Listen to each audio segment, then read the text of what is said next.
आशीर्वाद।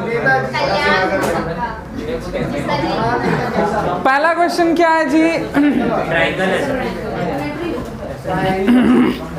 पहला क्वेश्चन में है कि ऐसे एक ट्राइंगल है,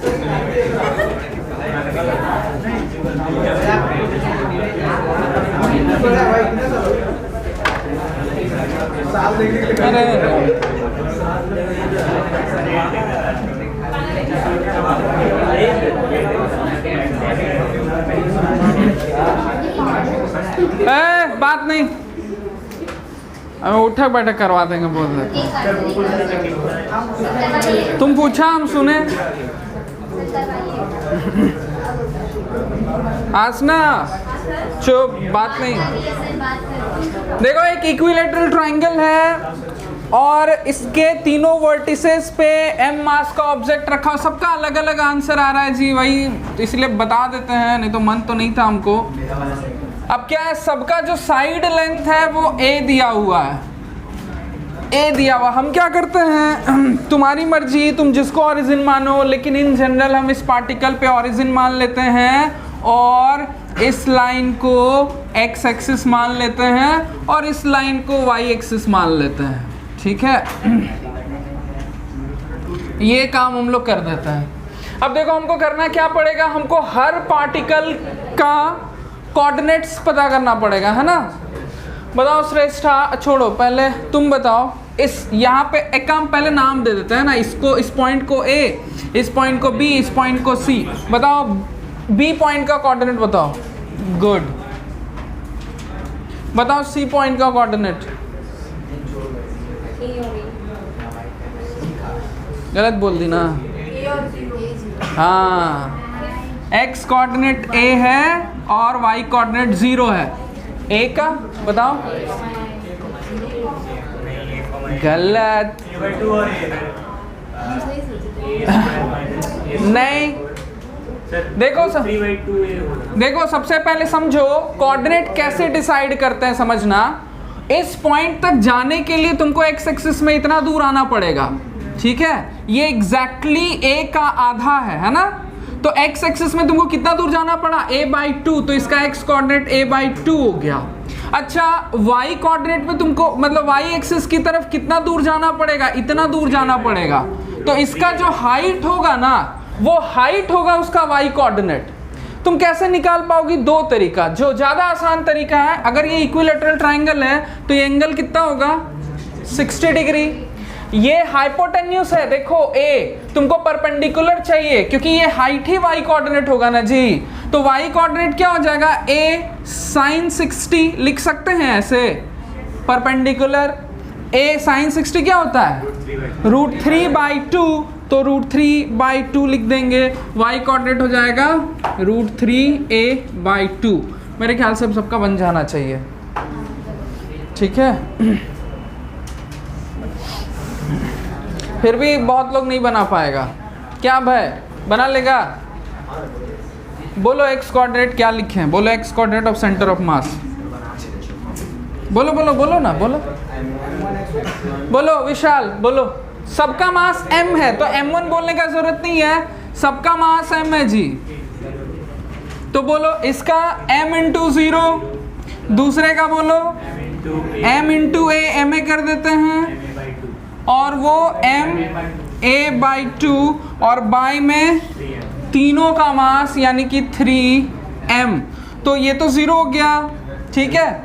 ये 3ma/2 हो गया, ठीक है। और यहाँ पे 3m है, /2 को नीचे ऐसे ले आए, यहाँ पे /2 होता तो नीचे 3 कट गया, mm कट गया, a/2 आ गया,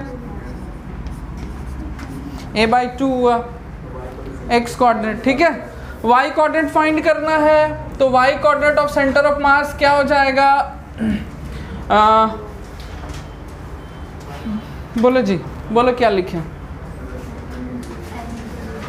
जोर से, m × 0, ठीक है, plus m × 0 plus m × √3a/2। अच्छा, इन सबको लिखने का जरूरत ही नहीं है, अगर तुम समझ गए हो कि सब 0 हो रहा है तो क्यों लिखेंगे, बाय 3m है ना, तो 3m/2 को नीचे कर देते हैं, ठीक है, mm कट गया है ना, तो ये जो है बिल्कुल सही √3a/6। किसी का आंसर ये नहीं आया मेरे ख्याल से, आया? वाह बहुत अच्छा। तुम्हारा भी?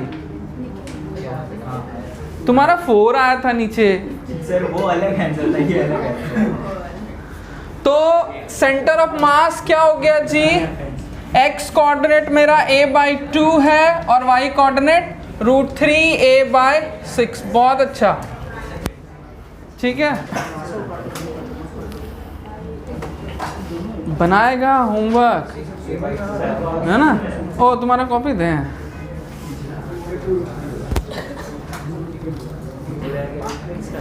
तुम्हारी नहीं, इसका बायोलॉजी है। तुम बना लिया था? बहुत अच्छा, गुड।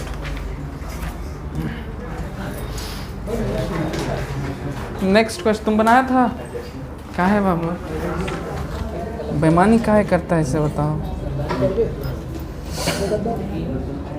दूसरा क्वेश्चन आसान है, छोड़ देते हैं, है ना? दूसरा का आंसर क्या है रागिनी?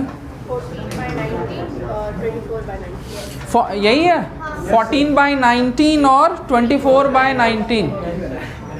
सब मैक्सिमम लोग का यही आंसर, तो यही सही होगा।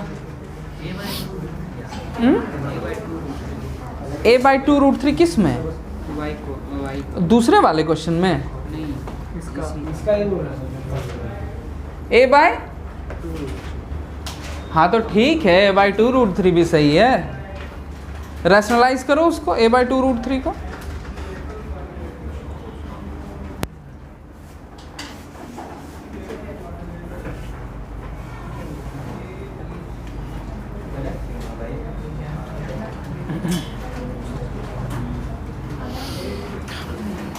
थर्ड क्वेश्चन भी तो आसानी है जी। हाँ बताओ, क्या प्रियांशी बताओ थर्ड का आंसर? 9.5 + 15 -41.5 by 8.5। बहुत अच्छा, ठीक, बहुत बढ़िया। बाकी कोई क्वेश्चन हम नहीं बताएंगे।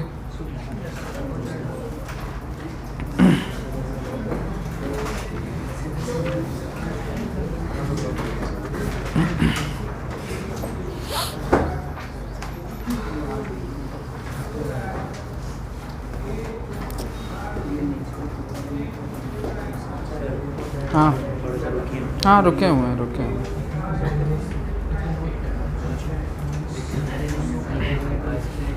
समझ रही सीता?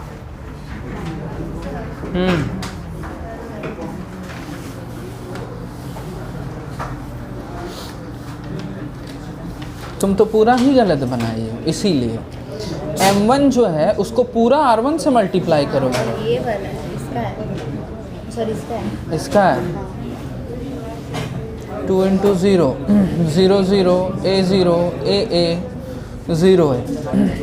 2 × 0 5 × a का वैल्यू दिया हुआ है ना? ये का वैल्यू दिया हुआ है। अरे हाँ, बाकी बना लेना जी, अभी हम उसके लिए नहीं रोक रहे हैं, है ना? मिटाते हैं, आगे बढ़ते हैं, ठीक है, आगे बढ़ते हैं।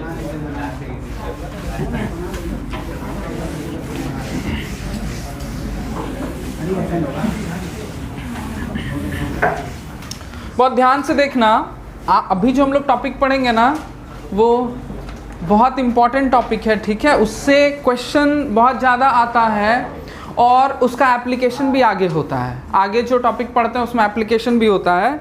टॉपिक का नाम है सेंटर ऑफ मास ऑफ, हम सीधे COM लिख देते हैं, ठीक है? Centre of mass of a 2 particle system. अरे यार, a 2 particle system।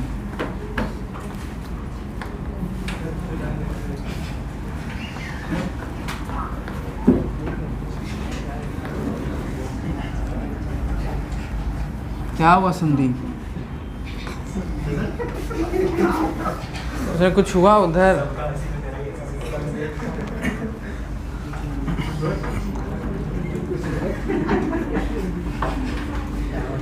देखो ध्यान दो, हम लोग के पास दो पार्टिकल है, एक का मास m1 है और दूसरे का मास सपोज करो m2 है, ठीक है। ये दूसरा पार्टिकल है, इसका मास m2 है, 2 लिखे हुए हैं, ठीक है, ध्यान तुम लोग लिख लेना बढ़िया से। अब देखो समझो, एक बात याद रखना हमेशा कि किसी भी सिस्टम का अगर जैसे दो पार्टिकल से बना हुआ सिस्टम है तो जो सेंटर ऑफ मास होता है ना वो हमेशा हेवियर पार्टिकल के नजदीक होता है। तुम ना खाली डिस्टर्ब करते रहो सब। तो सेंटर मान लो अगर m2 भारी हुआ, m1 से ज्यादा मास का हुआ तो सेंटर ऑफ मास इसके करीब कहीं पे होगा, ठीक है। सपोज करो इस पॉइंट का नाम हम O दे देते हैं, इस पॉइंट का नाम P दे देते हैं और सेंटर ऑफ मास जिस पॉइंट पे उसको C नाम दे देते हैं, ठीक है। अब देखना, अगर हम ये मानते हैं कि समझना, 2-3 बात यहाँ पे देखना ध्यान से। इस m1 मास से सेंटर ऑफ मास का जो डिस्टेंस है जी, उसको हम x1 नाम दे देते हैं, ठीक है। और m2 से सेंटर ऑफ मास का जो डिस्टेंस है उसको x2 नाम दे देते हैं। चलो ऐसे कर दिए, ठीक है। अब अगर हमको सेंटर ऑफ मास चाहिए कि सेंटर ऑफ मास कहाँ है, ठीक है, ध्यान देना, तो हम वही करेंगे क्या, इस पार्टिकल पे ओरिजिन मान लेंगे और इस लाइन के अलोंग इधर हम लोग एक्स एक्सिस मान लेते हैं, ठीक है। अब अगर हमको सेंटर ऑफ मास का, एक इंपॉर्टेंट बात ध्यान देना, कुछ जो चीज़ बताते हैं ना, छोटा छोटा बात होता है, ध्यान देना। ये दोनों पॉइंट साइज ऑब्जेक्ट हम दिखाने को बड़ा दिखा दिए हैं, पॉइंट साइज ऑब्जेक्ट है, तो ये एक्स एक्सिस में ही लाई कर रहा है ना। ये भी एक्स एक्सिस में लाई कर रहा है। अगर हम इसका कोऑर्डिनेट तुमसे पूछें तो इसका एक्स कोऑर्डिनेट भी 0, वाई कोऑर्डिनेट भी 0 होगा। इसका कोऑर्डिनेट पूछें तो इसका एक्स कोऑर्डिनेट जो होगा वो ओरिजिन से इसका डिस्टेंस यानी कि x1 + x2 होगा, वाई कोऑर्डिनेट 0 होगा, है ना।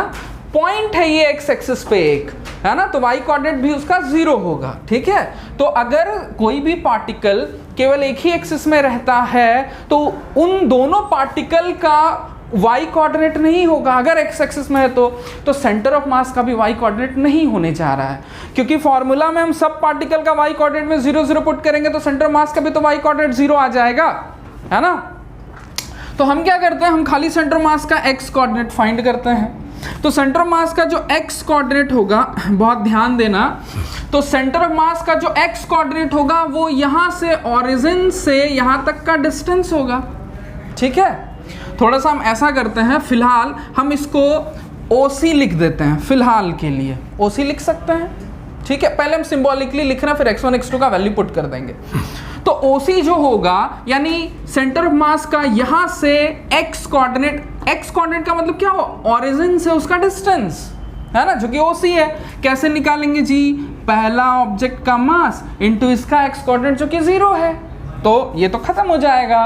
दूसरा पार्टिकल का मास, ठीक है, देखना दूसरा पार्टिकल का मास m2। एक काम और करते हैं, ऐसा करते हैं ना कि ये जो इन दोनों पार्टिकल के बीच का डिस्टेंस है ना, इसको हम d नाम दे देते हैं, ठीक है। तो सीधे क्या हो जाएगा, m2 × d bye m1 + m2 लिख सकते हैं, लिख सकते हैं, अभी देखो ना, लिख सकते हैं, बिल्कुल लिख सकते हैं, ठीक है। अब देखो मेरा OC क्या निकला, यहां से सेंटर ऑफ मास का डिस्टेंस, ठीक है। अगर सपोज करो हम निकालना चाहें m2 से सेंटर ऑफ मास का डिस्टेंस, तो हमको क्या करना पड़ेगा, m2 से सेंटर ऑफ मास का डिस्टेंस यानी कि अगर हम CP निकालना चाहें तो हमको OP में से OC को सब्ट्रैक्ट करना पड़ेगा ना जी। और OP क्या है, D है, तो हमको क्या करना पड़ेगा, जो CP मेरा होगा उसको हम निकाल सकते हैं D माइनस OC क्या है, m2d बाय m1 + m2, यही है ना, क्या OC x1 है, ठीक है। चलो इसको मिटा देते हैं, ठीक ना।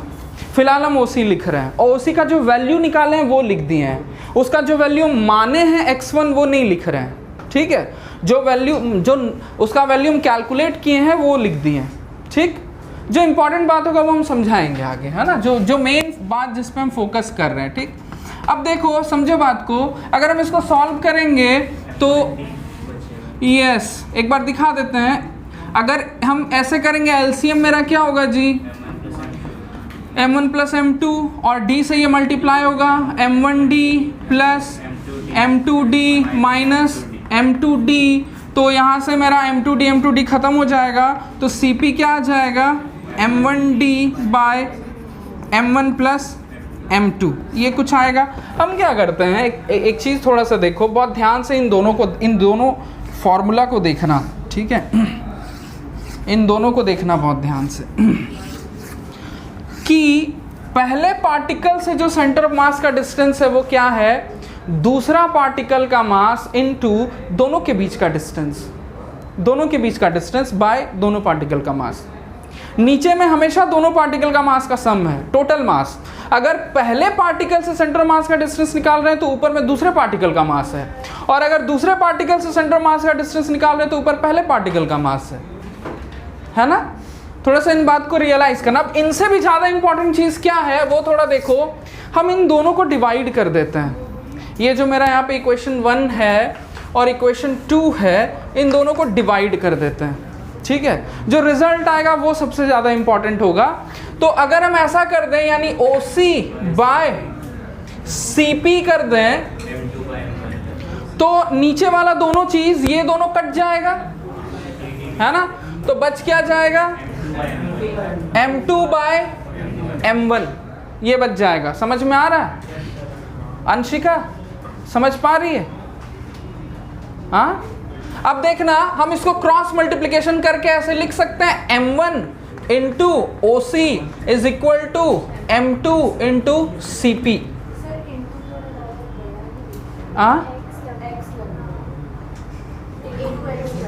हटा देते हैं, ठीक है। अब देखो तो ये m1 है और OC को ना हम x1 लिख देते हैं, ठीक है। x1 का मतलब क्या हुआ, पहले पार्टिकल से सेंटर मास का डिस्टेंस, और CP को x2 लिख देते हैं। ये फॉर्मूला सबसे ज़्यादा इंपॉर्टेंट है, ठीक है। यानी जो सेंटर ऑफ मास का पहले पार्टिकल से डिस्टेंस होता है उसको x1 नाम दे दिए, और दूसरे पार्टिकल से सेंटर मास के डिस्टेंस को x2 नाम दे दिए। तो फॉर्मूला क्या आया, m1 इंटू m1 का सेंटर मास से distance is equal to, sorry, m1 into m1 का सेंटर मास से distance is equal to m2 into m2 से सेंटर मास का distance, m1 x1 is equal to m2 x2। इस formula का use कई जगह पे क्वेश्चन बनाने में होगा और कॉन्सेप्चुअल क्वेश्चन बनाने में भी होगा, ठीक है। तो हम क्या कर रहे हैं, सेंटर ऑफ मास का x कोऑर्डिनेट फाइंड कर रहे हैं। तो सेंटर ऑफ मास का x कोऑर्डिनेट क्या होगा, ओरिजिन से सेंटर ऑफ मास का डिस्टेंस जो कि OC है। तो x कोऑर्डिनेट कैसे निकालते हैं, पहला पार्टिकल का मास इनटू इसका x कोऑर्डिनेट, खत्म हो गया, प्लस दूसरा पार्टिकल का मास इनटू इसका x कोऑर्डिनेट, मतलब यहां से इसका x कोऑर्डिनेट जिसको d लिखे हैं, x1 प्लस x2 भी लिख सकते थे तुम, है ना, लेकिन हम d लिख दिए हैं। सेक्शन फॉर्मूला ही है, लेकिन हम यहाँ पे टोटल डिस्टेंस के टर्म्स में फॉर्मूला लाना चाह रहे थे, इसीलिए हम एक नोटेशन लिखना चाहें टोटल दोनों के बीच के डिस्टेंस का।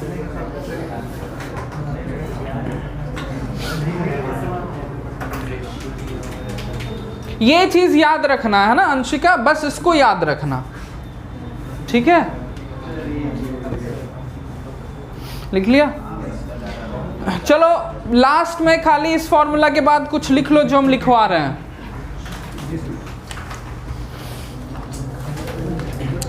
लिखना,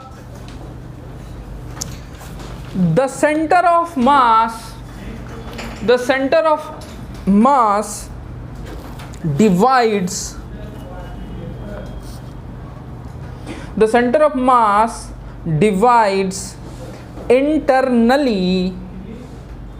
divides internally the line joining the two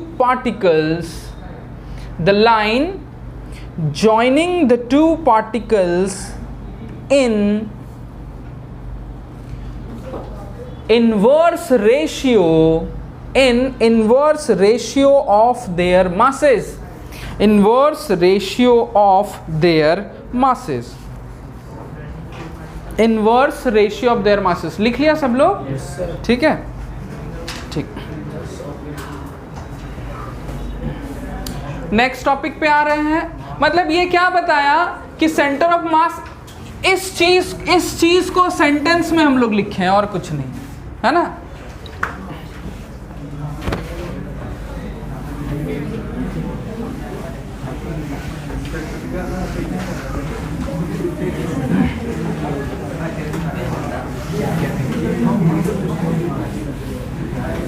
next topic है जी, नेक्स्ट टॉपिक है centre of mass of several groups of particle.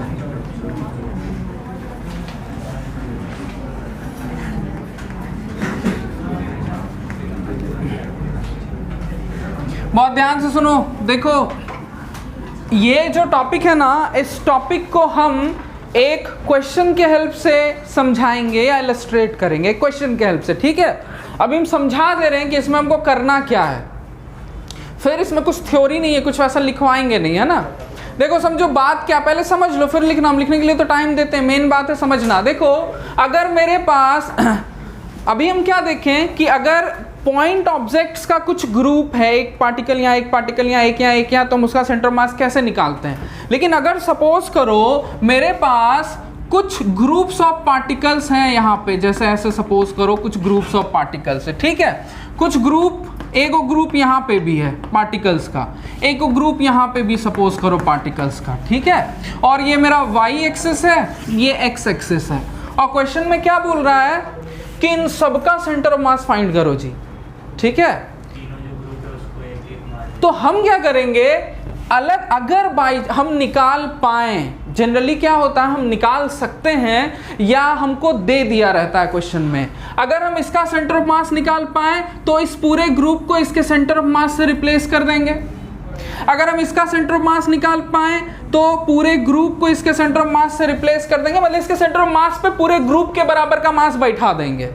उसी तरह से इस पूरे ग्रुप को इसके सेंटर ऑफ मास से रिप्लेस कर देंगे, मेरे पास 3 पॉइंट पार्टिकल्स रहेगा, उसका सेंटर ऑफ मास निकाल देंगे, है ना। बात समझ में आया। सेम बात हम लिखवाएंगे और एक क्वेश्चन करवाएंगे, ठीक है।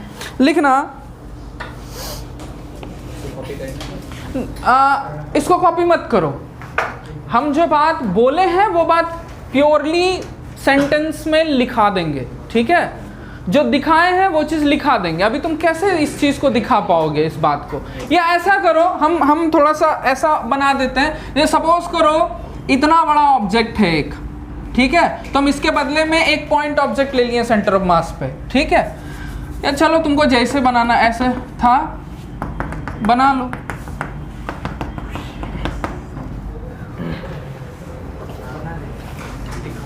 लिखवाने का तो लिखवाएंगे ही, बनाना नहीं बनाना फोटो तुम्हारी मर्जी, लिखना तो पड़ेगा ही।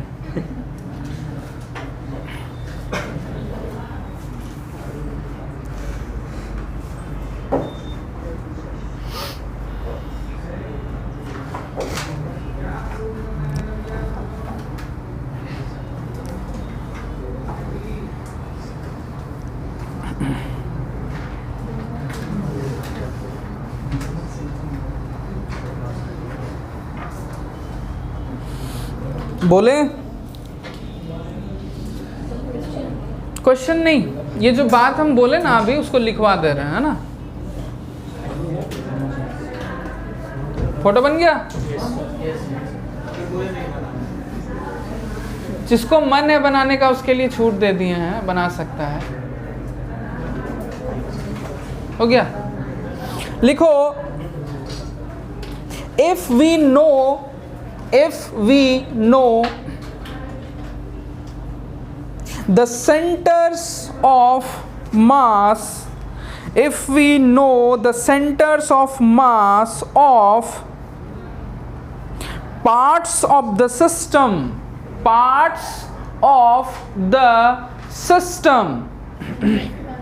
Centres of mass of parts of the system.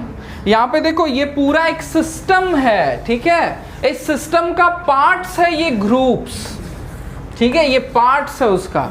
तो अगर हम इन पार्ट्स का सेंटर ऑफ मास हमको पता है अगर, तो आगे लिखवा रहे हैं ना, if we know the centers of mass of parts of the system and their masses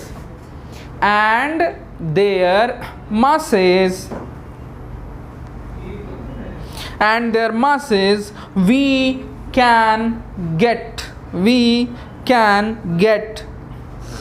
the combined center of mass, we can get the combined center of mass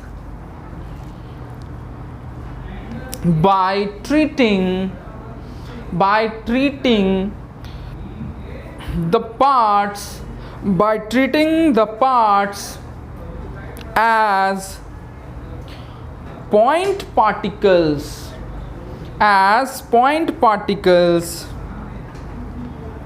placed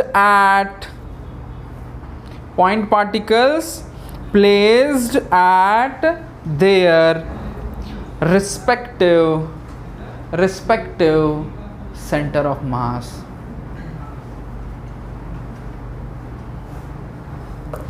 ठीक है,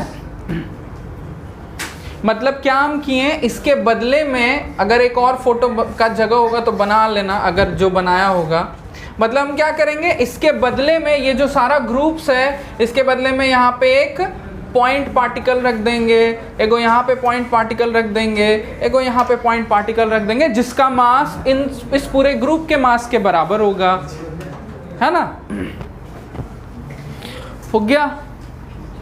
एक क्वेश्चन हम लोग कर रहे हैं इसी कॉन्सेप्ट से रिलेटेड, ठीक है, लिखो क्वेश्चन। और ये क्वेश्चन आया हुआ क्वेश्चन है जेईई मेंस में, ठीक है, एकदम कॉपी पेस्ट टाइप का। लिखना, 2 identical uniform rods, 2 identical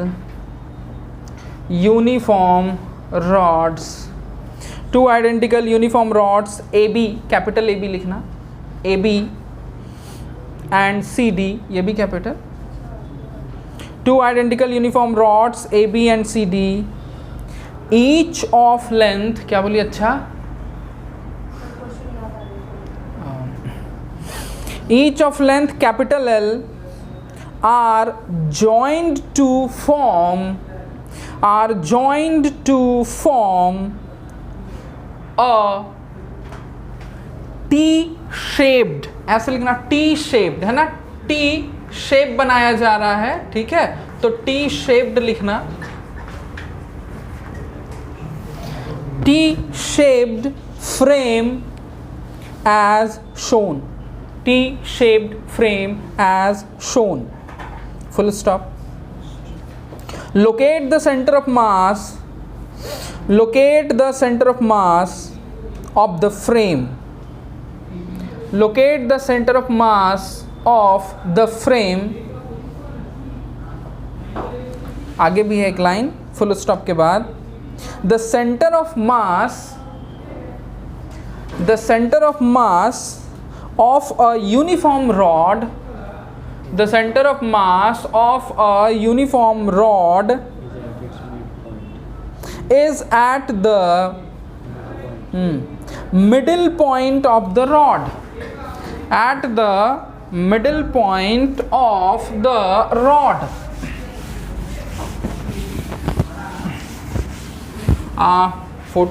figure दिया हुआ है, फिगर कुछ ऐसा है कि 2 रॉड है हम लोग के पास, ठीक है, एक रॉड ऐसे है,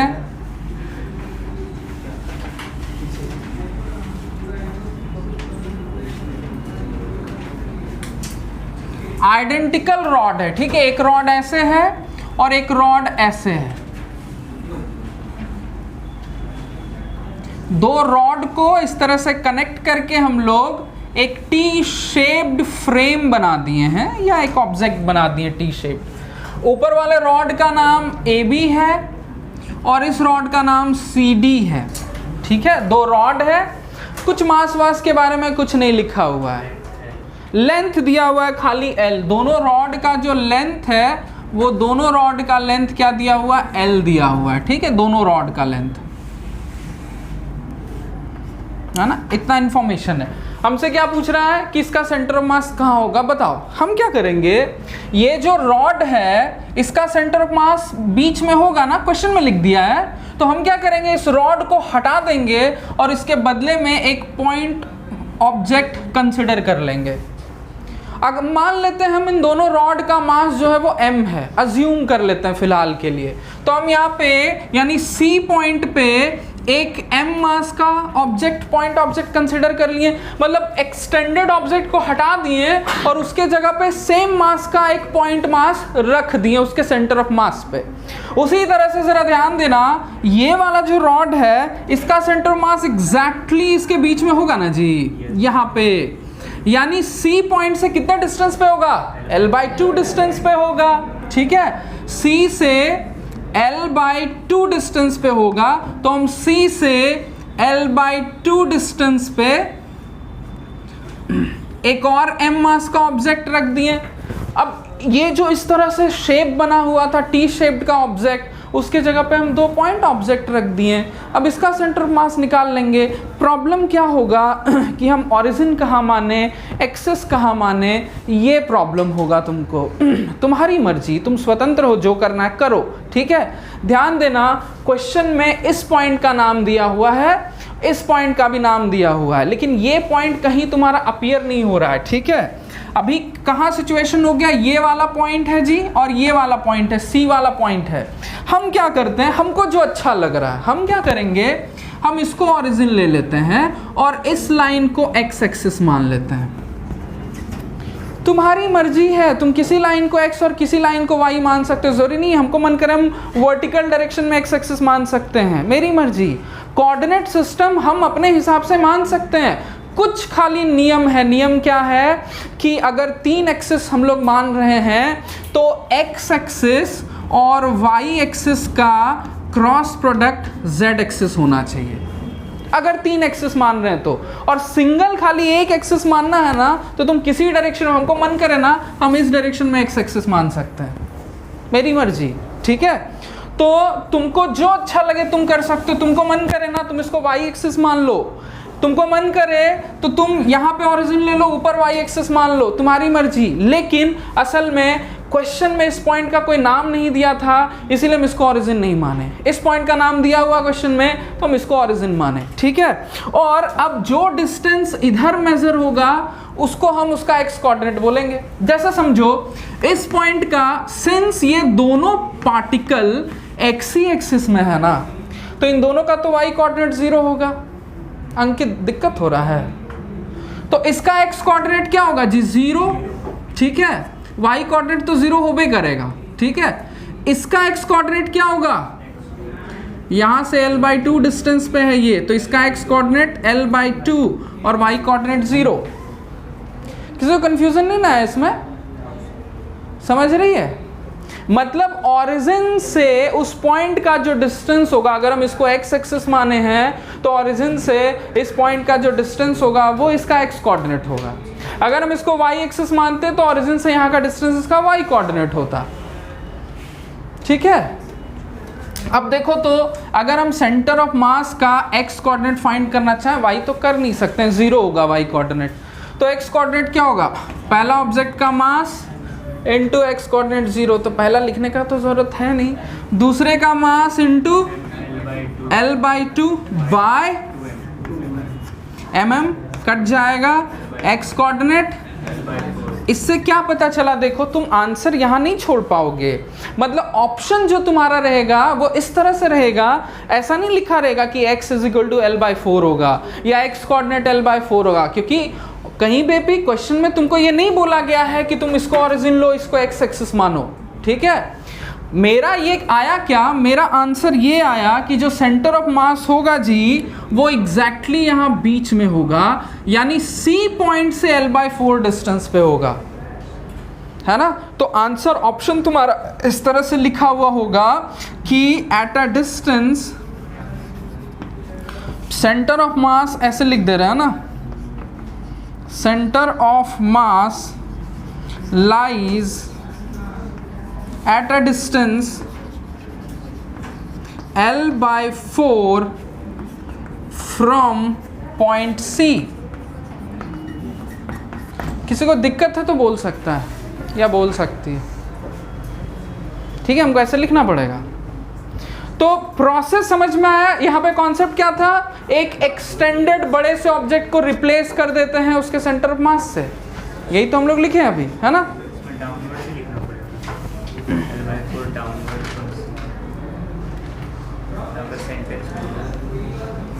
लिख देना, ऊपर हो नहीं सकता, ऊपर कोई मास ही नहीं है। हाँ लिख सकता है, ज़्यादा अच्छे से, जैसा ऑप्शन रहेगा अपने हिसाब से देख लिया। Centre of mass of continuous bodies,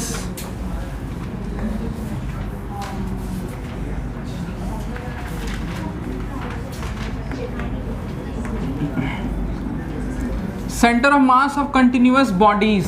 थोड़ा ध्यान देना, अभी कुछ लिखना नहीं, अभी खाली समझो थोड़ा, है ना, ध्यान से समझना। मतलब ऐसा हम लोग अभी क्या देखें, अभी तक हम लोग यही पढ़े कि अगर डिस्क्रिट पॉइंट मासेस है, कोई यहाँ कोई यहाँ कोई यहाँ कोई यहाँ, तो सेंटर मास कैसे निकालते हैं, ठीक है। अगर सपोज करो ऐसा सिचुएशन है कि मास एकदम कंटिन्यूअसली डिस्ट्रीब्यूटेड है, जैसे सपोज करो, आ जाओ, सपोज करो एक रॉड है, ध्यान देना, ठीक है, एक रॉड है। जब हम इसका, अभी कुछ लिखना नहीं है ना, जब हम इसको डिराइव करेंगे ना या इस पे थोड़ा डिटेल करेंगे तो इस रॉड को थोड़ा मोटा बनाएंगे, है ना। लेकिन रॉड का मतलब होता है जिसकी चौड़ाई या मोटाई उसके लंबाई के कंपैरिजन में नेग्लिजिबल हो, ठीक है। अब बहुत ध्यान से सुनो, अगर हमको किसी ऐसे ऑब्जेक्ट का सेंटर ऑफ मास फाइंड करना होगा जिसमें मास एकदम कंटिन्यूअसली डिस्ट्रीब्यूटेड है, देखो तो यहाँ पे मास जो है, मास यहां से लेके एकदम कंटिन्यूअसली पॉइंट ऑब्जेक्ट्स आ रहा है, कहीं पे भी गैप नहीं है, तो इसको हम लोग कहते हैं कंटिन्यूअस बॉडी। तो हम क्या करेंगे समझना, जब भी ऐसा हम लोग जब भी इस तरह का प्रॉब्लम हम लोग करेंगे कि कंटिन्यूअस ऑब्जेक्ट का मास फाइंड करना होगा, अपने हिसाब से कहीं पे भी ओरिजिन ले लो, ठीक है, एक एंड पे ओरिजिन ले लेंगे, ठीक है, दिखाएंगे हम लोग 3-4 इस तरह का काम करेंगे। और फिलहाल तो इस सिचुएशन में हम क्या करेंगे, इसी डायरेक्शन में हम लोग ऐसे एक्स एक्सिस ले लिए, ठीक है। अभी कोई कॉपी नहीं करेगा, अभी खाली समझो। फिर हम क्या करेंगे, बहुत ध्यान से देखना, इस रॉड का एक छोटा सा टुकड़ा कंसीडर करेंगे। असल में इतना छोटा टुकड़ा लेंगे, एक पॉइंट साइज का टुकड़ा लेंगे, लेकिन तुम लोग को क्लियरली दिख पाए इसलिए हम पॉइंट साइज का नहीं ले रहे हैं, ठीक है। एक बहुत ही छोटा सा टुकड़ा लेंगे जो कि इसका एक एलिमेंट होगा, एलिमेंट मतलब जिससे मिलके वो बना हुआ है रॉड।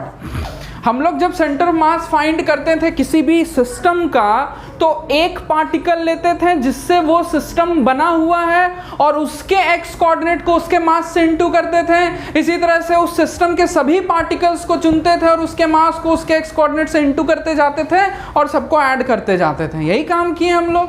तो हम लोग क्या किए, एक छोटा सा रॉड का टुकड़ा ले लेंगे जिसका लेंथ या विड्थ जो है या लेंथ हम dx मान लेंगे और ओरिजिन से x डिस्टेंस पे एक टुकड़ा लिए हैं, ठीक है, समझना बात को। अब हम क्या करेंगे, इस छोटे से टुकड़े का मास फाइंड करेंगे। प्रोसेस समझ लो, अभी हम करेंगे यही सब काम।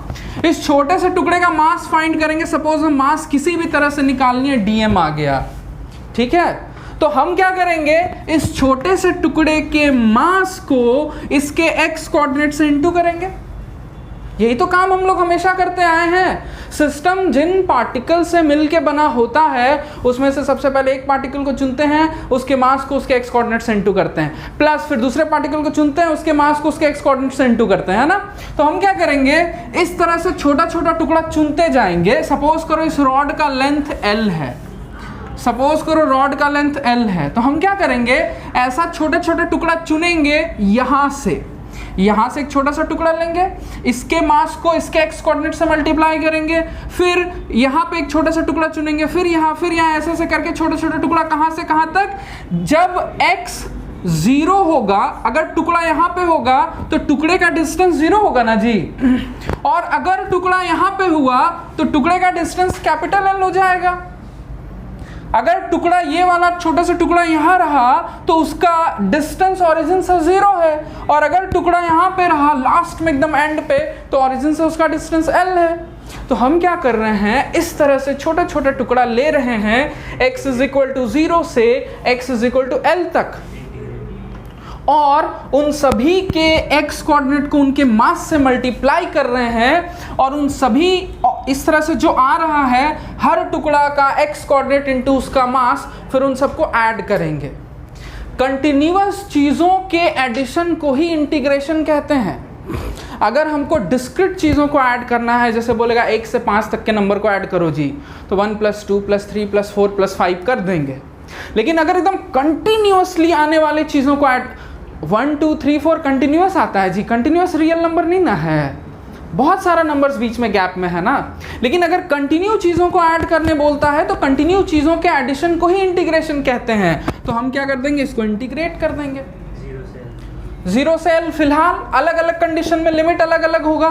तो ये काम एक्चुअली हम क्या किए हैं, ये एक्चुअली में है क्या, m1x1 plus m2x2 plus m3x3, ये वाला काम है। ये बात समझ में आ रहा है क्या बोल रहे हैं। और बाय में टोटल मास,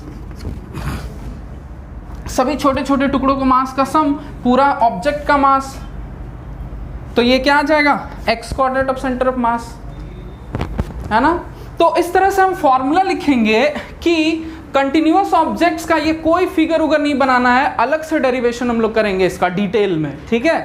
खाली ये हेडिंग डालना है, 3 फॉर्मूला लिखेंगे, 3 फॉर्मूला लिख लेना है।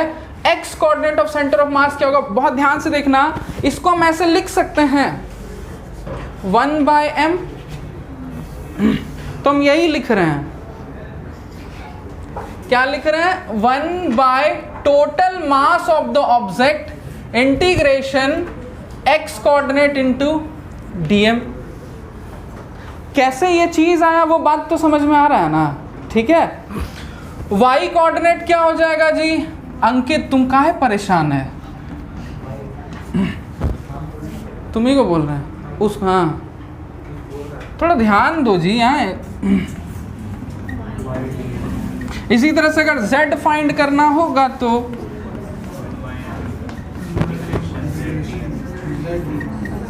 तीनों फॉर्मूला कॉपी कर लो, इधर कुछ भी कॉपी नहीं करना है ना, इसको फिर हम डिटेल से इसको करेंगे हम लोग।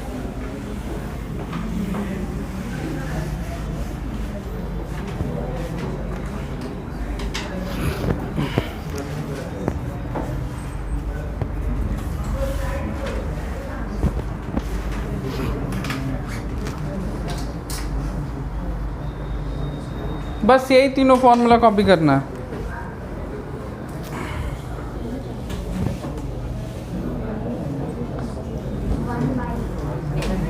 इतना बड़ा तो लिखे हैं, क्या लग रहा है तुमको। इसमें जो हम कर रहे हैं वो क्या कर रहे हैं, centre of mass of uniform rod, uniform rod, ठीक है। ये करेंगे सबसे पहले, हेडिंग डालो, हल्ला नहीं करना जी, समझा।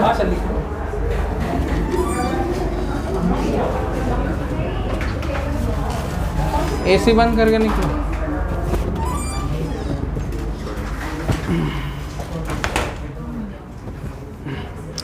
देखना, समझो, हम इसमें कर क्या रहे हैं, हम एक रॉड ले रहे हैं, उसका थोड़ा स्पेसिफिकेशन लिख दे रहे हैं कि कंसिडर अ यूनिफॉर्म रॉड, बात नहीं Shreshtha, of length L and mass M।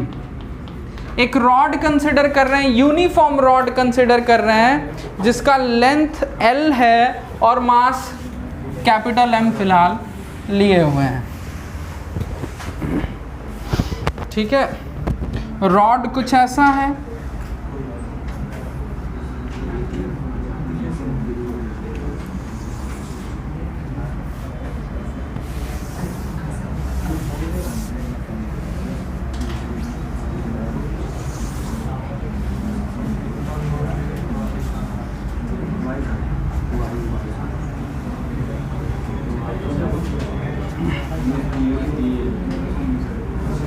Rod का जो लेंथ है वो है क्या, L।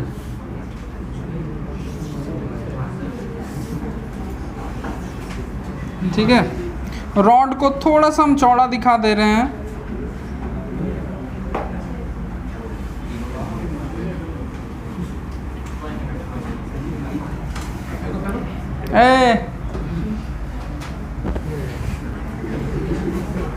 और एक एंड को ओरिजिन मान ले रहे हैं जी, और इधर एक्स एक्सिस ले रहे हैं। प्रिंस कुमार,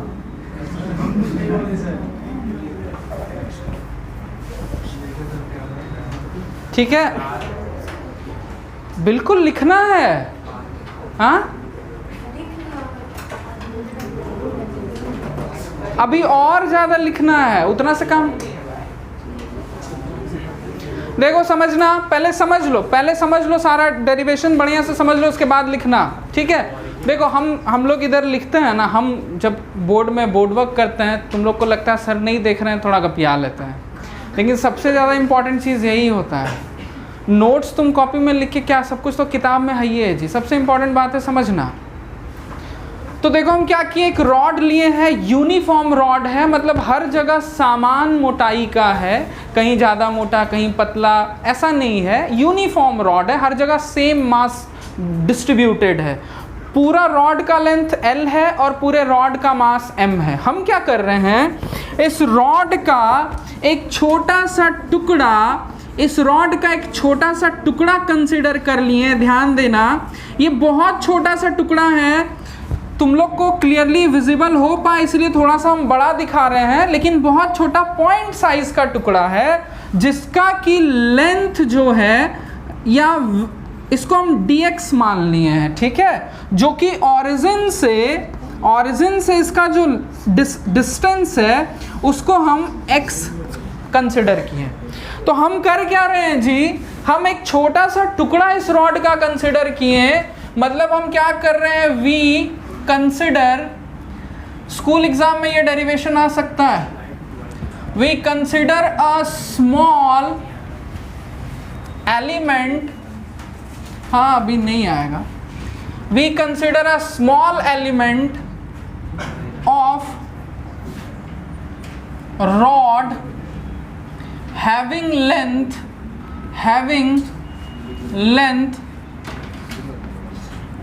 dx, ध्यान देना, एंड मास, इसका मास हम क्या मान ले रहे हैं, dm, और इस dm को हम कैलकुलेट कर ले रहे हैं। बहुत ध्यान से देखो, अगर पूरा L लेंथ का रॉड है जी, ध्यान से देखना, पूरा L लेंथ का रॉड का मास कितना है, m, तो यूनिट लेंथ के रॉड का मास क्या होगा, तो dx लेंथ के रॉड का मास क्या होगा, ये चीज। तो हम डायरेक्ट लिख दें, ये जो dm होगा, यानी उस छोटे से टुकड़े का जो मास होगा वो m/l इंटू dx होगा। ठीक है, इस चीज को मिटा देते हैं हम, यूनिटरी मेथड है ना, इसमें है क्या, समझ रही है अंजलि, है ना। अब देखो हम क्या करेंगे, हमको पता है कि अगर हमको रॉड का सेंटर ऑफ मास फाइंड करना है, तो इस पूरे रॉड का जो सेंटर ऑफ मास होगा उसका तो खाली x कोऑर्डिनेट निकलेगा, जैसा कि हम ऑलरेडी डिस्कस कर चुके हैं। तो जो सेंटर ऑफ मास का x कोऑर्डिनेट होगा, या सेंटर ऑफ मास सीधे लिख देते हैं, centre of mass of rod is, जो x होगा उसको हम लिख सकते हैं ना, इंटीग्रेशन x dm, और इंटीग्रेशन 0 से l तक जाएगा। क्योंकि वो जो छोटा छोटा टुकड़ा है ना जिससे मिलके वो रॉड बना है, वो टुकड़ा हम कहाँ से कहाँ तक लेंगे कि पूरा रॉड बन जाए। यानी इस टुकड़े को अगर हम यहाँ लेते हैं और यहाँ से कंटिन्यूसली लेते जाते हैं तो पूरा रॉड कवर हो जाएगा। तो कहाँ से कहाँ तक लिए? x = 0 से x = L तक लिए। कोई दिक्कत नहीं। dm का वैल्यू रख देते हैं x, dm का वैल्यू क्या है?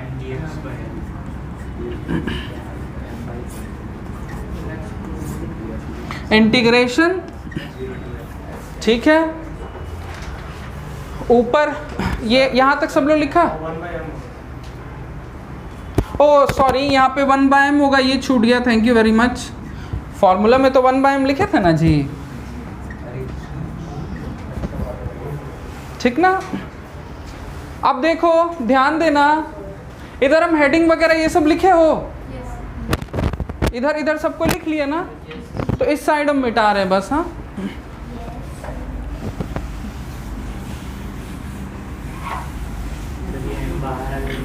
ये जितना कांस्टेंट है सब बाहर आ जाएगा, m और l कांस्टेंट है। तो इंटीग्रेशन में क्या होता है जी, ये 1/m तो पहले से था और अंदर जो भी कांस्टेंट है यानी m/l ये बाहर हो जाएगा। इंटीग्रेशन के अंदर में x dx होगा और लिमिट 0 से l, mm काट दे, ठीक है। बचेगा क्या? 1/l। हमको श्रेष्ठा बताएगी x का इंटीग्रेशन।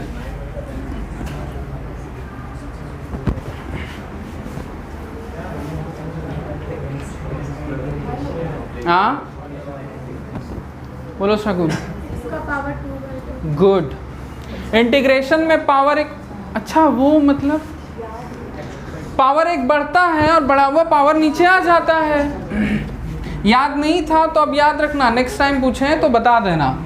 तो x²/2 होगा इसका इंटीग्रेशन, लेकिन लिमिट हम लोग लिखेंगे ना जी 0 से l लिमिट रखेंगे। अब देखो हम क्या x कोऑर्डिनेट फाइंड कर रहे हैं ना सेंटर ऑफ मास का, तो ये क्या हो जाएगा 1/l इंटू x के जगह एक बार l रखेंगे एक बार 0 रखेंगे, तो 0 रखने से तो सब खत्म ही हो जाएगा। इंटीग्रेशन में ये सब चीज़ सबको पता है ना जी, बायोलॉजी वालों से पूछ रहे हैं। हाँ तुमको नहीं, तुम ऐसे हाथ खाली चल गया, ठीक है।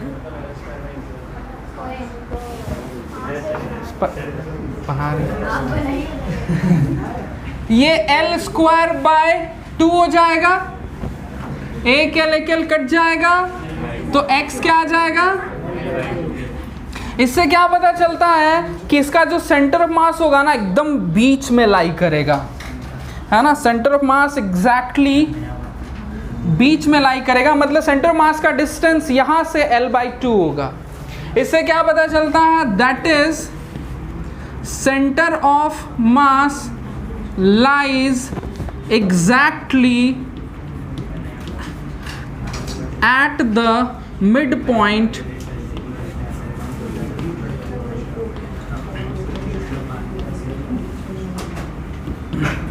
of the rod,